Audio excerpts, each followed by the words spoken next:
Good evening and welcome to Spooky Tales with Steve the Cat, your place for a fun conversation about horror movies. Tonight we talk about a pretty brutal creature feature that's sure to play on your fear of clowns. We'll talk about that film, plus we'll talk about a couple of competent slasher films and other stuff I watched this week. Thank you so much for joining us this evening. We're glad to have you here. Now pour yourself a drink and sit back because here we go.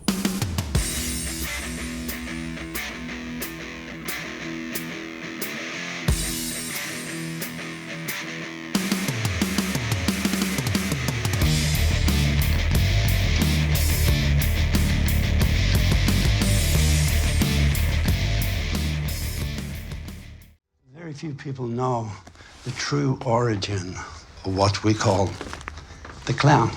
Gummo the Clown!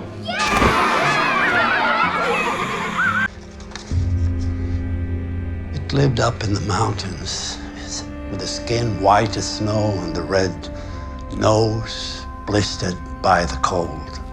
Hey, guess what? The clown is driving you to school today. Yeah, cool. No, wait, honey, I have Gotta a hurry crew. because Jack's late for school. I have a crew waiting for me. I We'll have to figure it get out. changed. Bye. Come on. Love you. Love you. You don't understand. I can't get it off. It's not a costume. It's skin and hair of a demon.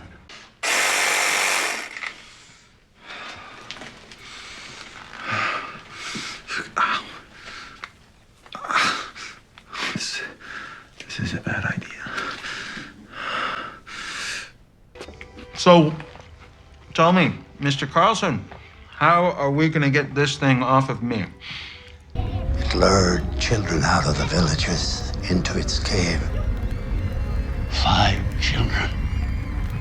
1 child for every month of winter. Guys, I think there's someone in here. Probably Master Chief. No matter what I say, you don't let me out. Promise me.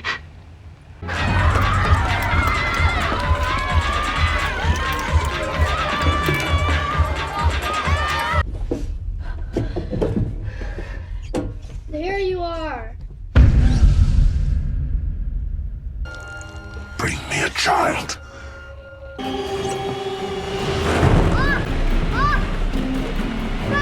What is it, honey? Up there! What?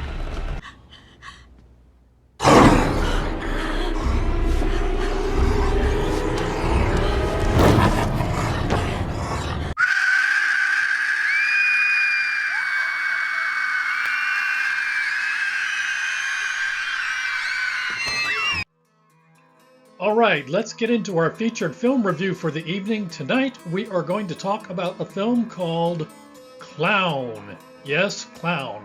That's all there is to it. Not Revenge of the Clown, not the evil clown, just Clown. This is a horror film that was released in the year 2014, directed by John Watts, and the cast includes Laura Allen, Andy Powers, and Peter Stormare. Also includes Eli Roth in a costume. Eli Roth produced this film, did not direct it, but he did produce it. John Watts directed the film, but Eli Roth does play the clown. Let's get into setting your expectations for this film. If you're going to sit down to watch Clown, what you should expect is a dark and gory horror movie that plays on a fear of clowns. If you like Terrifier, you might like Clown. If you like Reanimator, you might like Clown. Those movies both kind of tough to watch depending upon your sensitivities. Same goes for Clown. We'll talk about why that's the case in a bit.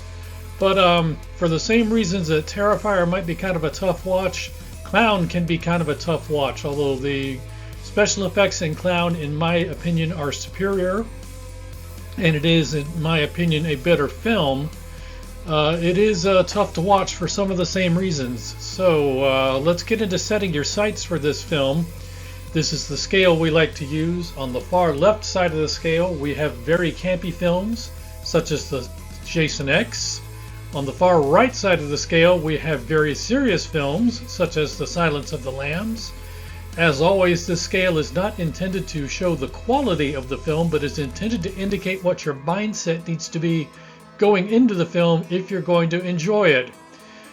Clown, pretty much dead down the center. We're going to put it a little bit to the campy side of the spectrum because it is on one level kind of ridiculous. Just clowns being the constant theme throughout the movie. But it's more of a blockbuster, big screen kind of film. Not as campy as some of the overtly 80s campy stuff we've done on this show. Now, before we go any farther, we need to do our vocabulary lesson. This, of course, is the part of the show where we discuss new and innovative words and phrases in an effort to stay ahead of social media bots and algorithms that would otherwise try to ban our conversation. Social media bots and algorithms are always getting smarter, so our language must continue to evolve to stay ahead of them. 2 terms this week, the review terms. First term, denoggening. Denoggening simply means the action of removing the head of a person or animal. It's another way of saying decapitate, in other words. Our second term is can't touch this, which is a slang expression for striking a character with a hammer, often but not always on the head. Yes, hammer time, can't touch this, whack somebody with the hammer. This, of course, is derived from the song title You Can't Touch This by MC Hammer. If you don't know it, look it up. But those are our vocabulary terms for the week. Please keep these terms in mind. They will become important later in the episode. So let's get into a summary of this film. In this film, all Jack McCoy wants for his 7th birthday is to have a clown perform at his birthday party. Well, we don't know that that's all he wants for his 7th birthday, but we do know that he wants a clown to perform at his 7th birthday party. Unfortunately, the clown backs out. Well, when the scheduled clown backs out at the last minute, Jack's father, Kent McCoy, steps in to fill the clown's shoes. Using an old costume he found in the basement of a house he is selling. Yes, Kent McCoy is a real estate agent, happens to be selling a house that happens to be full of old costumes, so he borrows one out of the basement. One minor problem. Now Kent cannot get the costume to come back off. The wig is stuck to his head, the rubber nose is stuck to his nose, the clown suit is stuck to his skin. Oh, one other minor problem. Kent is transforming into a demon that eats children. Yes, you heard that right, a demon that eats children.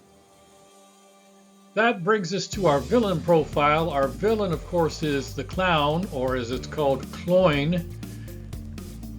Here's a picture for you. The clown is of the supernatural demon with rainbow hair class. Its special powers include invulnerability, claws, teeth, immense strength, and an unrelenting appetite for children. Yes, there's that thing again, an appetite for children. Now, the clown doesn't really have a signature weapon, but it does have a signature technique. The clown eats his victims, bones and all, later spitting up the bones. So that is our villain for this week, the clown, or Cloyne as it was called once upon a time. So let's get into the things I liked about this film. Right off the bat, this film had good production values. It looks like a feature film and not a student project. Some of the stuff we have done on this show has been very cheap looking. This is not a cheap looking film. It looks competently produced and competently directed. The film builds tension effectively. The practical special effects are very good, and yes, they are good throughout the film. The cast is likable, and the character of Kent is sympathetic, at least up to a point. Kent didn't really do anything wrong. He didn't ask for this. He just happened to try on a costume that happened to be cursed, and so goes the fate of Kent. But we're sympathetic to Kent for a long time throughout this film, since he didn't really ask for what is happening to him. Finally, the film is not afraid to violate some horror film taboos. There's that talk about eating children again. Now, there are some things that could have been better about this film, and we're going to start with the obvious one right off the bat. The clown's victims are children. If this is going to be a problem for you, then you need to skip this film. Do not pass go. Do not collect $200. Do not watch this film and then criticize it as being a bad film. You knew what you were getting into. This is not a film for you if you're going to have a problem with victims being children. If you've got a weak stomach for that sort of thing, just give this one a pass. The film does start out slowly and it drags in places. The pacing is kind of uneven throughout the film. The entire film, frankly, is based upon a gigantic coincidence, specifically that Kent needs to dress as a clown for his son's birthday party and happens to find an old clown costume in a basement that happens to be cursed, happens to be available in the basement of a house he happens to be selling. It's all a giant coincidence. They don't really make any effort to tie it together. It's just a giant coincidence. And finally, the film is darkly violent and gory. Again, if this is going to be a problem for you, you need to skip this film. Don't watch the film and then complain that it's a bad film. You are warned in advance. It is darkly violent and gory. If that is not your thing, give this one a pass. Don't eat at a Chinese restaurant and then say it's a bad restaurant because you don't like Chinese food. Don't watch a darkly violent and gory film if you don't like darkly violent and gory films. So let's get to Steve's scorecard for this film. Right off the bat, kills. I counted 7. That includes dogs, and there are more kills off screen. I've only counted the stuff that happens on screen. Bare breasts, drum roll please. None. It's not that kind of film. There's no bare breasts in this one. Denoggening, our vocabulary term for the week. There are 2. Nose popping. There is 1. What is a nose popping? Well, you need to watch the film, but it involves a rubber clown nose that doesn't want to come off. Arm snapping. You get 1 of those. Car crashes. You get 1. It's not so much a car chase, just a car crash. Can't touch this, our other vocabulary term for the week. We have 1 of those. And finally, the only way that you can kill the demon is to decapitate the demon. Therefore, we have attempted denoggenings throughout the film. I counted 3. In addition to the 2 actual denoggenings in the film, we have 3 attempted denoggenings. But that's not all. With your viewing of this film, you get a number of bonus features, including but not limited to unimpressed subcontractors. Yes, if you are a real estate agent, and you are having work done on a house and you are meeting with your team of subcontractors, wearing a clown costume, not the way to go. Fun with power tools. Yes, there is some fun with power tools in this film. Hand-biting action. More fun with power tools. Boy, there is some definite do not try this at home, kids, material in this movie. It's not a costume. You get evil demon clown dog action. You get rainbow blood spatter action. You get jaw wiring and unwiring action. You get sledgehammer action. And finally, and most disturbing of all, you get the horror that is Chuck E. Cheese. Yes, Chuck E. Cheese in full swing is part of this film. The Kid Zone is rocking with kids. And yes, you are thrown into the middle of it. Let's get to Steve's final score for this film. We're going to give it 3 paws out of 4. I was kind of on the fence. I thought about giving this one 2.5 paws. I decided to give it 3 because of good production values and good special effects.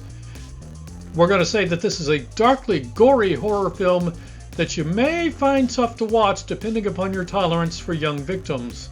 Good production values and special effects, but subpar pacing and slow at times. So that is Clown. That is our featured film review for the week. Thank you very much for joining us. And now a word from our benevolent overlords at PBDC TV, your nightly heartbeat of horror.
sky, the world in flames.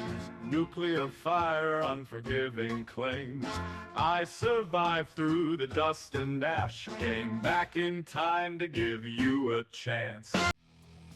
We've come to the end of another episode of Spooky Tales with Steve the Cat, but before we go, as is our tradition, it's time to talk just a minute about other stuff Steve watched this week.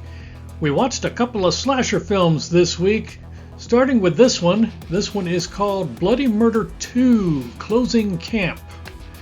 This is a 2003 American horror film that I found on Tubi free with ads.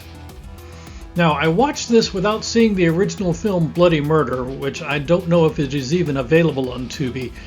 This is one of those sequels that you don't really need to have seen the first film in order to follow the sequel. It's kind of more of a reboot than a sequel.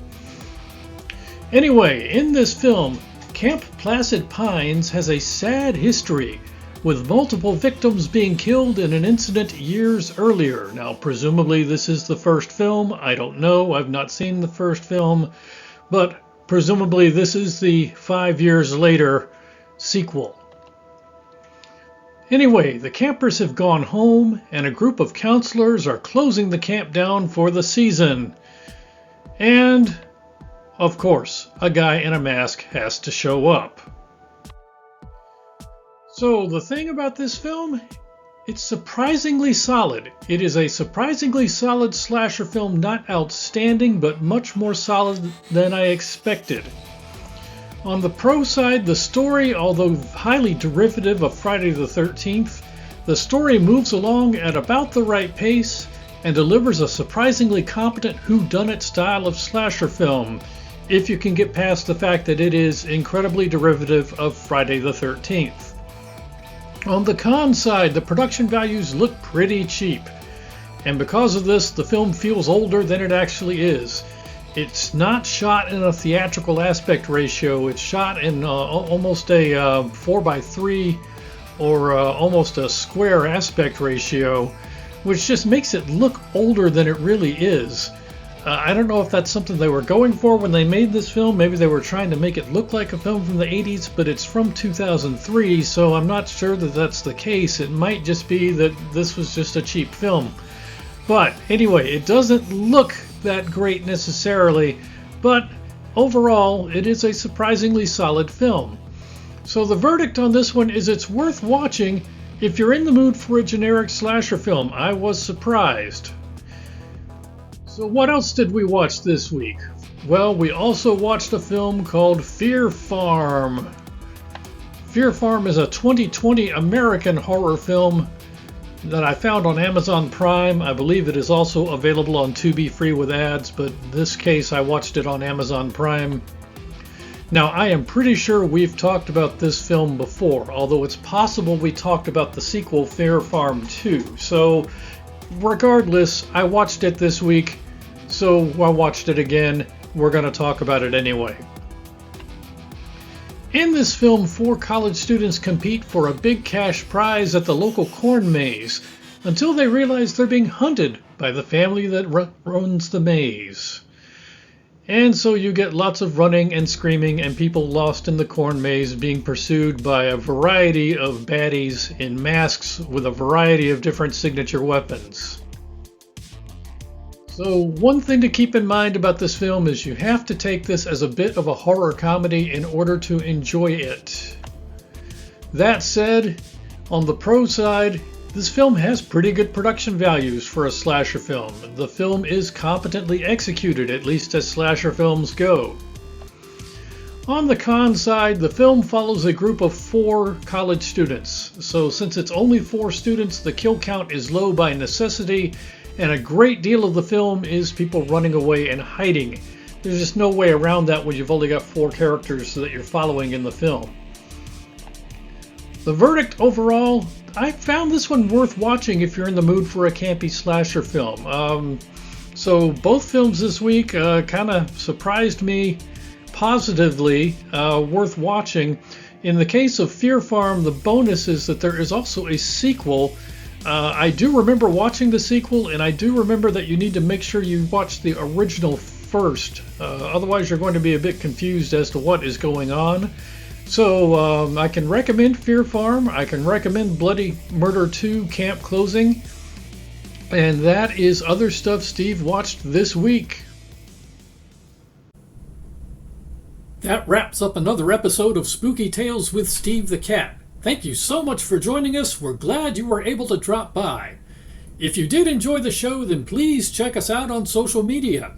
You can find Steve the Cat on YouTube, Instagram, Facebook, and Twitter, or I believe they're calling it X these days. So please stop by and hit that subscribe button.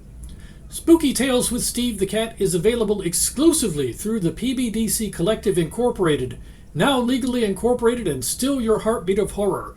You can find us on the web at psychobunnydc.com, or you can check us out on YouTube, Facebook, Twitch, Instagram, Twitter, Rumble, and Patreon.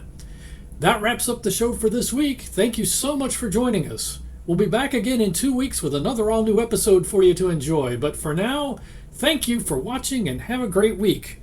Good night, everybody.